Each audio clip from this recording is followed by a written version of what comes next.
Agradezco la cordial invitación efectuada por los organizadores de este 8º Congreso Nacional de Estudiantes de Ingeniería Civil del hermano país de Bolivia, que se está realizando en esta hermosísima ciudad de Tarija, por los estudiantes de la Universidad Autónoma Juan Misael Saracho, de la Facultad de Ciencias y Tecnología de la carrera de Ingeniería Civil, del 22 al 26 de octubre de este año 2012. Es un alto honor que me conceden el dictar la conferencia final de este 8º CONAIE Bolivia 2012. El tema de la presente conferencia es el estado del arte de la ingeniería sismo resistente. Quien les habla, su servidor y amigo, Jenner Villarreal Castro, doctor en Ingeniería Sismo Resistente, profesor extraordinario de la Universidad Privada Antenor Orrego de la ciudad de Trujillo, profesor principal de la Universidad Peruana de Ciencias Aplicadas de la ciudad de Lima, profesor principal de la Universidad de San Martín de Porres también de la ciudad de Lima, premio nacional otorgado por la Asamblea Nacional de Rectores en los años 2006, 2007 y 2008.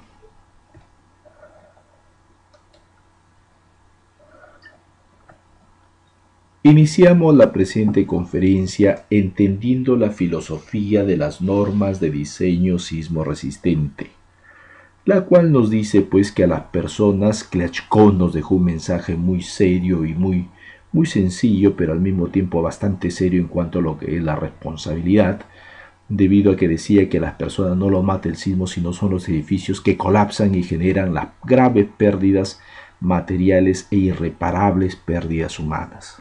Tan igual como lo que estamos observando en el presente gráfico que ocurrió en la ciudad de Kobe en el año 1995 en el Japón. Esto está tipificado en las normas de diseño sismo resistente, tanto en el Perú como en los diferentes países. Sin embargo, quienes construimos, quienes diseñamos edificaciones, somos ingenieros civiles y arquitectos. Por lo tanto, la formación profesional debe de ser muy seria. Los colegios profesionales tienen que ser bastante selectivos en cuanto a lo que son la fiscalización de los programas de estudio de las universidades, de la calidad de los egresados y las entidades también de poder captar a los mejores profesionales. Este es el mapa sísmico del Perú. Está dividido en 3 grandes bloques. La zona de mayor actividad sísmica y donde son los sismos más intensos es la zona de la costa, debido a que el Perú está sobre 2 grandes placas, la placa sudamericana y la placa de Nazca. La placa sudamericana es donde está el territorio nacional y la placa de Nazca es la que está en la parte del mar, el Océano Pacífico. Cuando dicha placa se introduce debajo de la placa sudamericana, se produce un problema o una falla denominada subducción, que es la que genera la mayor actividad sísmica en el Perú. Llamamos a los sismos intensos. Hay otras zonas que han tenido que ser reformuladas en cuanto a la zonificación sísmica debido a su mayor actividad en el tiempo. Tenemos zona en San Martín, así como en el centro del país, que en el tiempo han ido cambiando de zonas como actividad. Pero la zona andina en general es una zona de mediana sismicidad y la zona de la Amazonía peruana de baja sismicidad. Los focos son 3. Entiéndase por foco al lugar donde ocurre el sismo y donde se libera la energía. El epicentro es la proyección del foco en la corteza terrestre. Como podemos apreciar, la mayor cantidad de sismos que ocurren son los sismos, los más dañinos son los sismos de foco superficial, es decir, aquellos cuya profundidad del foco es menor a 60 kilómetros. Son los que generan la mayor cantidad de daño. Sabemos que para que llegue a la edificación es el viaje de las ondas P y las ondas S, onda primaria y onda secundaria. Cuando es un foco superficial, va a ser cuando se va a sentir la duración total del sismo y al mismo tiempo, lógicamente, las aceleraciones y los daños van a ser mucho más grandes que el foco intermedio y el foco profundo.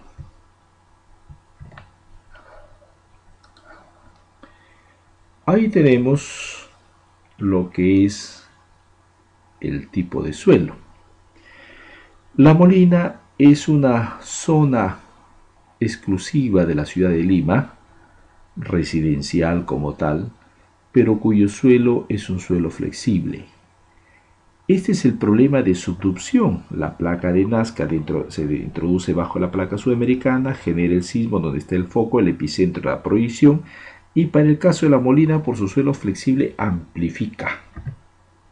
Ahí podemos ver la influencia del lugar. La Molina se siente como 9, sin embargo en Surquillo, otro distrito de Lima, con 7. Depende de los tipos de suelos. Suelo flexible, no olvidar, amplifica. Suelo rígido, atenúa.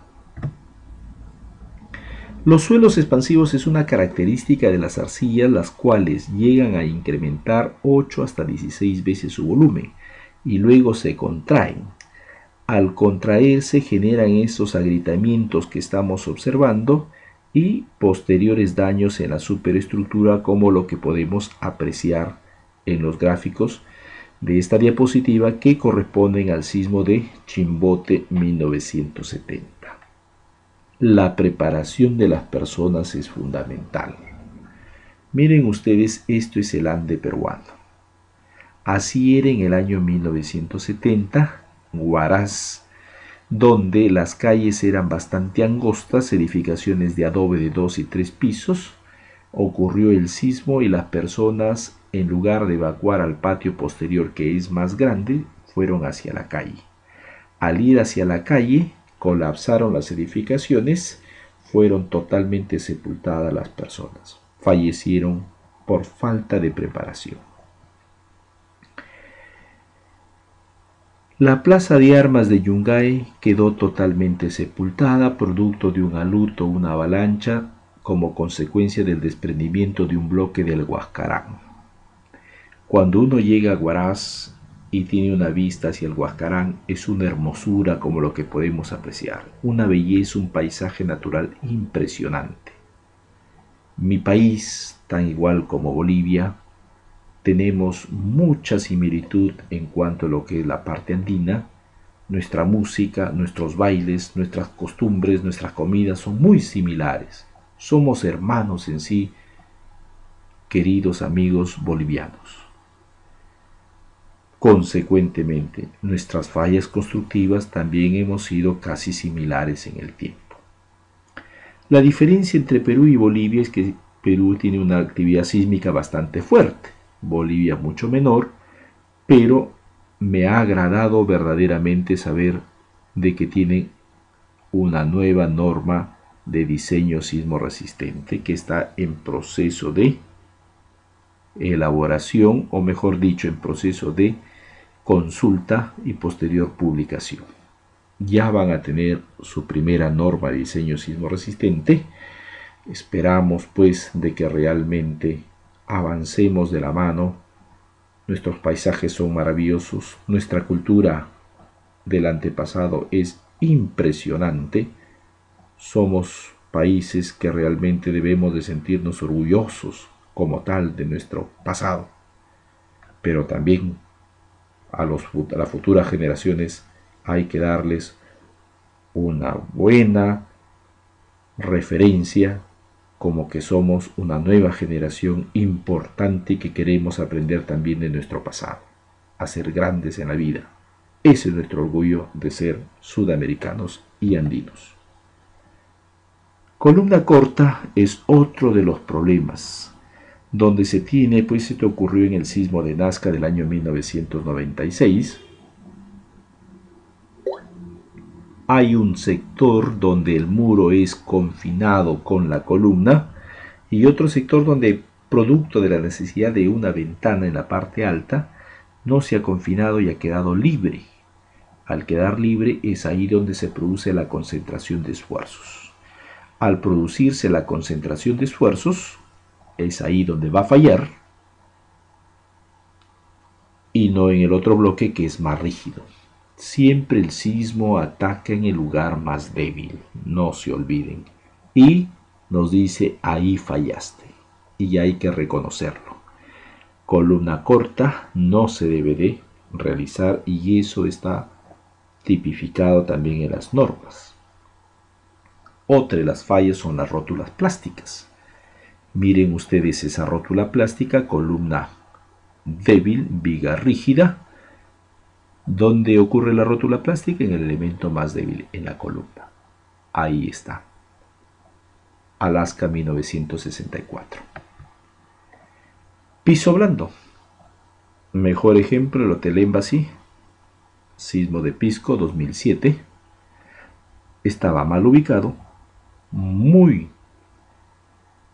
a pesar de que realmente una universidad prestigiosa de la ciudad de Lima había hecho estudios de lo que es la microzonificación sísmica de Pisco e indicaba que tanto el Hotel Embassy como hospitales estaban en zonas de alto riesgo. Esos estudios formaron parte de las bibliotecas, mas no de las autoridades, la concientización en la toma de las decisiones. Muchas veces me he preguntado si un ingeniero civil podría ser un excelente alcalde, y yo digo que sí. También hay que formar a nuestros futuros egresados dentro de la parte política para la toma de decisiones. Hay que entender que la ingeniería civil es líder en el desarrollo nacional. Nuestros ingenieros tienen que tener también participación activa en el crecimiento nacional, porque conocen de planificación junto con los arquitectos, conocen de estructuración, de infraestructura en forma total. Consecuentemente, sería excelente alcalde, excelente presidente regional, excelente presidente de la República. Ingenieros civiles en acción es lo que necesitan nuestros países para salir de ese proceso lento de desarrollo a hacer un desarrollo más rápido, ágil y duradero en el tiempo. Fallas producto de la autoconstrucción informal, como la que estamos observando, donde no se respeta de ninguna manera los códigos de diseño, es gravísimo. Peor aún, no respetan los límites de propiedad ni tampoco la seriedad en cuanto a lo que es la convivencia en una zona determinada, como lo que podemos apreciar donde hay ventanas hacia el vecino. Eso es totalmente ilógico.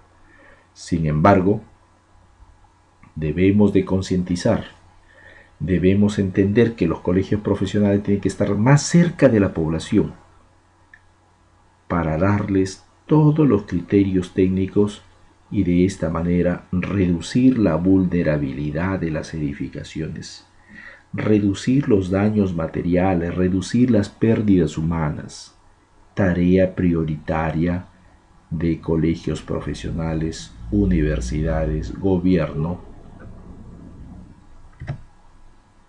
Miremos otro de los casos escandalosos de la autoconstrucción. Salen de los límites y se invaden inclusive cauces de canales o riachuelos anteriores. Edifican sobre zonas donde había pasado el agua, no entienden problemas de socavaciones, construyen en forma irresponsable. Miyagi 2011. Como sabemos, sismo devastador, produjo un tsunami, arrasó con Miyako, llevó las viviendas, automóviles, avionetas y lo peor, explosionó el reactor número 4 de la central de Fukushima. Debemos entender, porque ahora hay una corriente a nivel mundial. Caso del Japón, no tiene obras hidroenergéticas importantes que le produzca pues una energía alta de acuerdo a sus necesidades. Para ello es necesario que se tenga este tipo de centrales. Europa también. Yo recuerdo claramente la explosión de Chernóbil, año 1986. Yo me encontraba en esa época realizando mis estudios de Ingeniería Civil en la Universidad Nacional de Ingeniería Civil y Arquitectura de la ciudad de Kiev, capital de Ucrania. Llegué un 31 de agosto del año 1985. Un país maravilloso, del cual tengo el mejor de los recuerdos, el mayor agradecimiento en toda la vida. Me dieron todo. Todo lo que soy se lo debo a ellos. A la ex Unión Soviética y luego a Rusia porque realicé el doctorado en la ciudad de Moscú.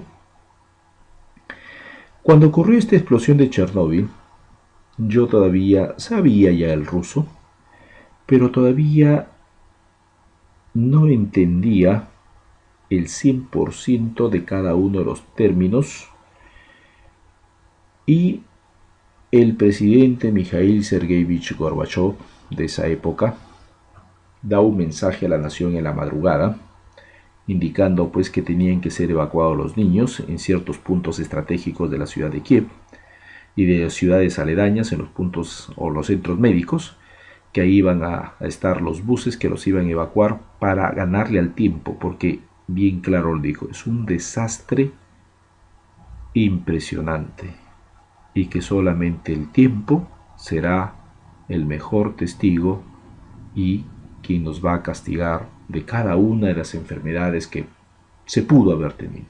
Gracias a Dios no sucedió nada con mi persona y hoy en día me tienen presente a ustedes y siempre agradeciendo a ese hermoso país.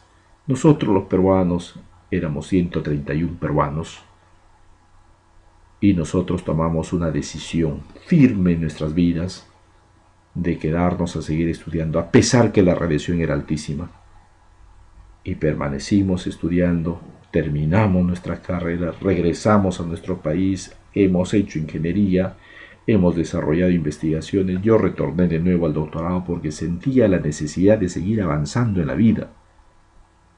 En mi país yo no podía tener esa formación de investigador intelectual que lo obtuve en la época del doctorado. Por ello siempre digo, el ser humano siempre está inmerso en decisiones trascendentales en su vida. Nadie ha nacido con un destino predestinado. Cada quien es el que hace su propio destino, estudiando, trabajando, pero siempre utilizando la inteligencia para el bien, para hacer el mejor servicio a la sociedad. Eso es lo que tenemos que hacer, mis estimados amigos, jóvenes, estudiantes, profesionales. Realmente no quiero que mi viaje por Bolivia quede simple y llanamente en una conferencia, sino también en un mensaje de vida. Yo siempre desde muy pequeño tracé mi destino. Yo anhelaba, nunca he anhelado ni he sido ambicioso en dinero, he sido ambicioso en conocimientos. Para mí, toda mi vida ha sido así. Primer puesto es todo, segundo puesto no es honroso. Y siempre luchaba por el primero. Gracias a Dios y al esfuerzo que siempre le puse toda mi vida, desde estudiante de primaria, secundaria, universitaria, doctoral, siempre he ocupado el primer puesto. Pero también hay cosas y mensajes que uno tiene que entender. De Rusia yo recuerdo claramente que nos daban la bibliografía para llevar a la casa. Hoy en día es mi compromiso con los países de habla hispana porque mis libros están publicados en diferentes medios y lo pueden bajar libremente. Hay otro dicho que siempre lo digo, no hay que tener miedo a la competencia, mis amigos, sino a la incompetencia, porque nos hacen dormir en los laureles y pensar en que todo está muy bien cuando realmente estamos estancados en el tiempo. No dejen dormir mucho su cerebro. Háganlo trabajar firmemente. Hagan de esta vida algo importante. Quiero que ustedes entiendan que nuestro ciclo de vida es muy corto. El promedio de vida de un hombre en el Perú es de 60 años. En 60 años debemos dejar muchas cosas para las futuras generaciones. No pasemos los días tan libremente, tan alegremente, conversando, disfrutando y solamente en eso. No, mis amigos, es para dejar buenas enseñanzas, buenos materiales de estudio. Es por ello que siempre escribo, quiero hacer lo que en Rusia se tenía. Cada curso teníamos un libro de teoría, un libro de práctica, un libro de trabajos domiciliarios y un libro de problemas resueltos. 4 libros importantes. Eso lo tengo planificado. Poco a poco iremos avanzando y cubriendo los cursos de estructuras, estática, dinámica, resistencia de materiales 1 y 2, análisis estructural 1 y 2, ingeniería sismo resistente, dinámica estructural, estabilidad estructural, en fin, N cursos de estructuras porque son muy numerosos que podríamos escribir, pero siempre pensando en eso. 4 libros que nos den un soporte para que ustedes como nuevas generaciones o las futuras generaciones hagan de nuestra ingeniería la más sólida en el tiempo. Toda esa bibliografía nos daban a nosotros, lo llevábamos a la casa, estudiábamos durante todo el ciclo y lo retornábamos fin de ciclo. Era impresionante ver que todos los estudiantes llevábamos 50, 60, 80 libros para todo el semestre académico. Pero no los llevábamos para ubicarlos pues en la biblioteca de cada uno de nosotros personal, sino para estudiar. Yo era una persona que dedicaba mucho tiempo al estudio. Era muy disciplinado. Mis horas de estudio, mis horas de sueño, todos están bastante programados. Si he tenido éxito en la vida, es por esos mensajes, es por esa forma de vida, por esa forma de pensamiento. Si yo tuve ese resultado, ustedes también lo tendrán, mis amigos. A trabajar. Entonces los japoneses mantuvieron la calma posterior al sismo del 2011. Es algo que debemos aprender, no al pánico, sí a la calma para darle tiempo en la toma de decisiones a las autoridades. El crecimiento vertical hoy en día en todos nuestros países es bastante fuerte y requiere lógicamente de ingenieros estructurales mejor preparados, de ingenieros constructores mejor preparados, de arquitectos mejor preparados. Las edificaciones de acero siempre se han comportado bien durante los sismos. Las edificaciones de concreto armado regulares también. Las principales áreas o líneas de investigación de la ingeniería sismo resistente son los métodos estadísticos y probabilísticos, donde se estudian a los sismos como procesos eventuales no estacionarios. La interacción suelo-estructura, que me permitió ganar 2 premios nacionales en mi país, que no es más que el contacto dinámico entre el suelo, la cimentación y la superestructura, es decir, un trinomio, suelo más cimentación más superestructura, que puede ser analizada como lo que estamos observando acá desde dentro del punto de vista geotécnico, así como desde el punto de vista estructural, con 3 coeficientes de desplazamiento, de rigidez y 3 de rotación. Lo que nos va a dar es que lógicamente se va a incrementar los periodos de vibración, producto de que la cimentación ahora sí se va a poder mover, se va a desplazar. Al mismo tiempo va a absorber energía, esfuerzos. Por lo tanto, las fuerzas de diseño en la superestructura van a tener que reducirse. Si no sucede eso, significa que el edificio es muy flexible y es mal diseñado. También nos da la oportunidad de poder verificar los esfuerzos de destrucción en el caso de von Mises. Sin interacción no podemos observarlo, con interacción sí. Ahí hay una alta concentración, casi a nivel de conexión columna-viga. Ahí están los daños, alabeos en losas también, donde dos nudos en la diagonal se levantan y los otros dos nudos van a descender. Eso se llama alabeo. Las no linealidades pueden ser físicas, geométricas y constructivas. La no linealidad física entiéndase por el comportamiento no lineal esfuerzo de formación.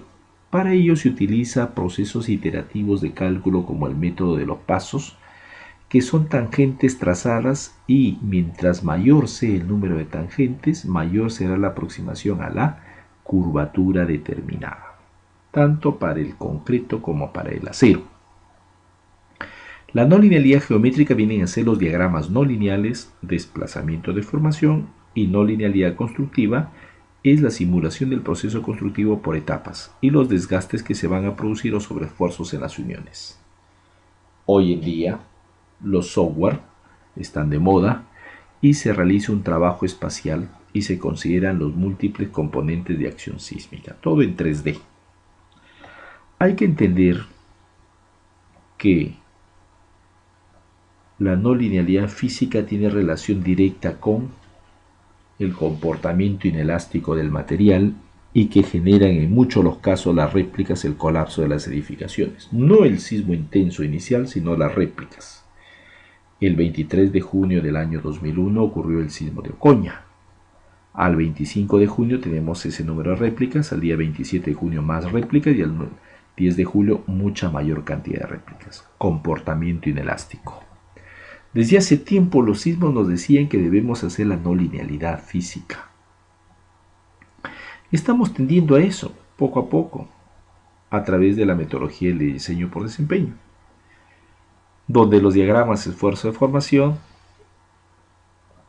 de los materiales se van a convertir en diagramas momento curvatura, se idealizan las rótulas y a través de la curva de capacidad se obtienen los niveles de desempeño de la estructura. Disipadores de energía es otro de los temas actuales. Ya se han construido edificaciones en el Perú, la principal el Aeropuerto Internacional Jorge Chávez, y hay varios proyectos con disipadores de energía. Este tema nos mereció un premio nacional tanto a mi persona como a Ricardo Oviedo, con quien escribimos un libro en el año 2008 y que mereció el premio de la Asamblea Nacional de Rectores. Ahí se analizan todos los disipadores de energía como dispositivos pasivos y se realizan los balances de energía. El disipador lo que va a tener como función principal es absorber la energía y retransmitir una menor cantidad. Ahí tenemos un balance energético utilizando disipador viscoelástico. El Aeropuerto Internacional Jorge Chávez ha sido reforzado la torre central con disipadores viscosos y colocados en forma de tipo chevron, V invertida. El edificio El Reducto es un nuevo edificio que está en proceso constructivo utilizando también disipadores viscosos. El costo es aproximadamente de $8.000 cada uno de ellos. A más. Depende de las características de los mismos. Toda la parte del diseño está dentro de mi libro de disipadores de energía. En cuanto a lo que es el aislamiento. El aislamiento también es otro sistema de protección sísmica que permite, bien claro lo dice, aislar el edificio de la base o de la cimentación. Si aísla implica que el movimiento que se tiene en la base, en la cimentación, no es el mismo que se va a tener en el edificio. Va a incrementar los periodos, reduce las fuerzas de diseño pero lo que es más importante, reduce la energía que se está transmitiendo y ese movimiento tan severo de ida y vuelta. Como podemos ver, el movimiento no es en sentido de una línea inclinada, sino una línea recta por la vertical. Para ello, los edificios tienen que ser aislados en forma independiente y no tener edificaciones contiguas, de tal manera de que se produzcan desplazamientos mayores y pueden producirse los impactos. Todo eso se calcula, lógicamente. Ahí tenemos un ejemplo entre una edificación en pota y una edificación con aislamiento sísmico. Hay diferentes tipos de edificaciones que ya se tiene en el mundo. Esta es una tesis que asesoré hace poco y que este año ha sido sustentada por dos excelentes exalumnos míos de la Universidad Peruana de Ciencias Aplicadas, donde una edificación con muro de utilidad limitada, proyectada en la ciudad de Lima, con 9 pisos, en el norte exactamente, está modelado con el ETAPS, se utilizó una amortiguación del 2%. ¿Por qué el 2%? Porque investigaciones americanas, asiáticas y europeas nos indican pues de que el concreto no absorbe el 5% como se tiene en las normas, sino está por el orden del 2%. Se consideraron secciones con muros agrietados e hicimos un comparativo entre el presupuesto inicial de la obra, el de interacción más amortiguación más muros agrietados, y estaba más o menos similar. Daba la garantía de que el edificio se iba a comportar bien. Este fue un desastre que ocurrió en la ciudad de Moscú en el año 2004, cuando yo estaba realizando el doctorado, ya el último año que yo estuve en el doctorado. Colapsó el parque de agua de dicha ciudad. Previamente se habían hecho unos estudios de marketing para ver la posibilidad de construir estos parques de diversiones donde se realizaban los movimientos hidrodinámicos y unas pequeñas olitas. También se tenía lo que es netamente el bronceado artificial, y la intención era de que no viajen hasta Turquía o Egipto a veranear las ciudadanas rusas, sino se podían distraer y veranear en época de invierno con 34-35 grados bajo cero dentro de la misma ciudad, en este centro de diversiones denominado Parque de Agua, Transvalk Park. El 14 de febrero del año 2004 colapsó, fallecieron personas, muchos heridos, y el alcalde de la ciudad pidió a la universidad donde yo realizaba el doctorado que sea una de las evaluadoras para diagnosticar el por qué colapsó. Recayó en la cátedra donde yo hacía el doctorado e integré el equipo de trabajo. La cubierta tenía una configuración estructural tipo Gauss, positiva en la parte superior y negativa en la parte inferior. Se modeló utilizando diferentes software, ANSYS, LIRE, Stadio, SCAD, tanto la parte estática, incorporando el suelo de fundación, realizando ensayos in situ de mecánica de suelo y estudios topográficos, y la parte dinámica, la forma libre de vibración, influencia del viento, movimientos dinámicos y cargas hidrodinámicas que se había tenido sobre la estructura. Para acercarlo más al comportamiento real, por primera vez se utilizó la no linealidad física, así como la no linealidad geométrica, y se contrastó con la extracción de núcleos tanto de concreto como de acero para ver la degradación de resistencias en el tiempo. Se tuvo especial cuidado en las uniones debido a que la temperatura exterior en esa época, 14 de febrero, estaba por el orden de los 24 grados bajo cero, e internamente era otra temperatura de 28 grados. Entonces, se tenía esa necesidad, consecuentemente, se hizo la modelación con los diferentes softwares, en este caso es el ANSYS, el detallado de las uniones. No hubo problemas. En cuanto a deflexiones, tampoco se comprobó que tanto ANSYS como la medición natural estaban por el mismo orden. Esfuerzos en el tiempo, tampoco.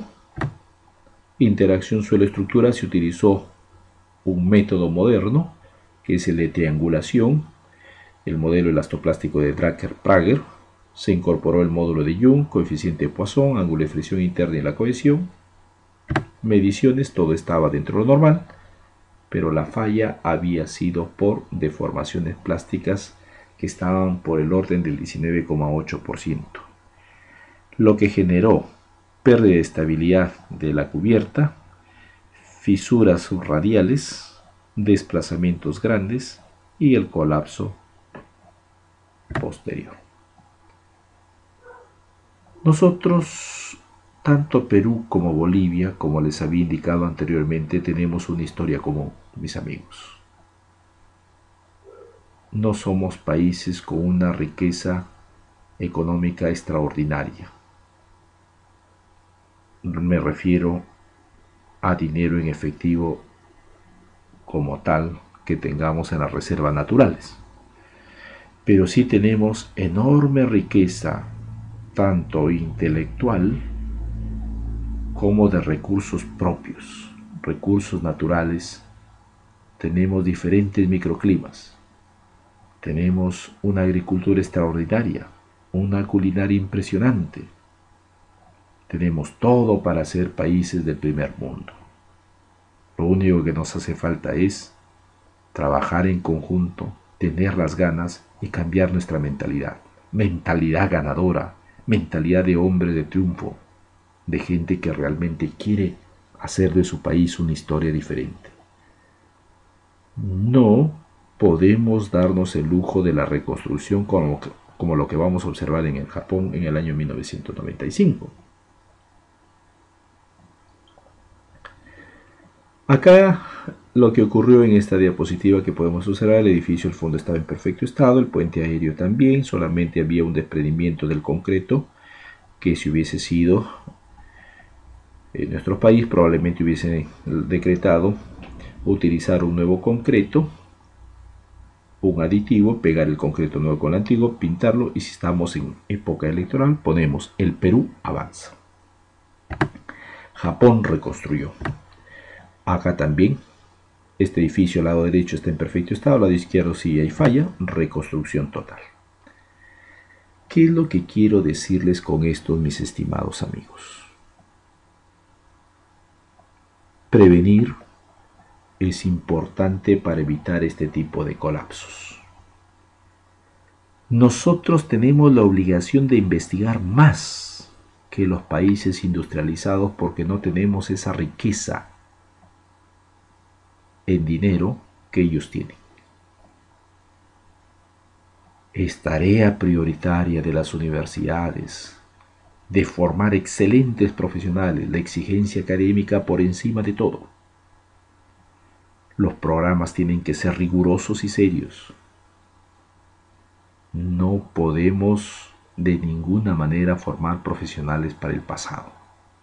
Tenemos que formar profesionales para el futuro. Enseñarle las técnicas y métodos modernos de lo que va a venir y no de lo que ya fue. No podemos seguir haciendo ingeniería del pasado, sino del futuro. De verdad, yo quisiera que tanto Perú como Bolivia y todos nuestros hermanos países sudamericanos hoy nos están viendo como el continente que realmente se debe de invertir. El continente que está creciendo, donde la crisis mundial no le afecta, pero sería muchísimo mejor que con el tiempo nosotros exportemos ciencia y tecnología. Las universidades son los centros donde el conocimiento es el más alto. Siempre lo digo, universidad igual templo del conocimiento. Cuando uno va a un templo, siempre ingresa con una descarga espiritual, nos sentimos muy livianos y con mucho respeto. Lo mismo tiene que ser para una universidad. La gente que está ahí tiene que ser la más adecuada. Tiene que ser personas que investiguen y que estudien a diario, no a la repetición de pruebas, no a la repetición de contenidos, no a la repetición de conceptos, sí a la creación de nuevos conceptos, de nuevas técnicas, nuevos libros. Estimados docentes y estudiantes, el progreso de nuestros países está en nuestras manos. Por lo tanto, este tipo de congresos no solamente de transmisión de conocimientos, sino también de transmisión de experiencias.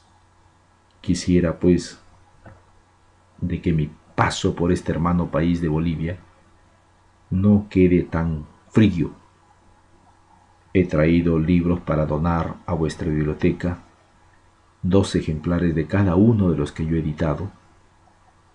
Al mismo tiempo, quienes no son de esta universidad pueden bajar mis libros libremente. Ahí está, les dejo mi canal en YouTube donde pueden bajar videos de clases mías, mi blog donde ustedes pueden bajar toda la información que yo produzco y que lo hago con la mejor intención de que nuestra ingeniería estructural cada día sea mucho mejor.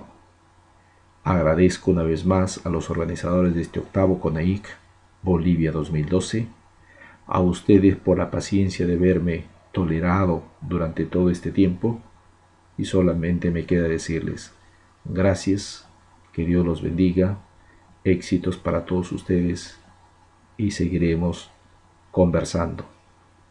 Muchísimas gracias.